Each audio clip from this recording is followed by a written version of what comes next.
के तो अमीर मुआविया ने कलमा कब पढ़ा है, मुसलमान कब हुए हैं, रिवायात तो मुख्तलिफ है, लेकिन ये रिवायत तो तय है हजरत अमीर मुआविया रज़ी अल्लाह अन्हु ने फतह मक्का से पहले कलमा पढ़ा है। मेरे नबी पाक का कलमा अमीर मुआविया ने फतह मक्का से पहले पढ़ा। फतह मक्का अगर सन 8 हिजरी को होता है तो ये कलमा सन 7 को पढ़ते हैं, 6 का भी है, 7 का भी है, लेकिन 7 की रिवायत सिका है। मैं इस पर ज्यादा कलाम नहीं कर रहा। तो दुश्मन ने इतराज किया कि जब अमीर मुआविया ने 7 हिजरी में कलमा पढ़ लिया था, 1 साल तक अपने कलमे का इजहार क्यों नहीं किया, 1 साल बाद क्यों किया है?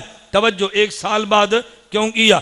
1 साल तक कलमे का इजहार क्यों नहीं किया, ऐलान तौहीद क्यों नहीं किया? मैंने कहा ये एतराज सिर्फ अमीर मुआविया के लिए है या एतराज किसी और के लिए भी है? कहता जी क्या मतलब? मैंने कहा चल यार, हजरत अमीर मुआविया को तो नहीं मानता, हजरत अब्बास को मानता है। कहते जी क्यों नहीं मानता?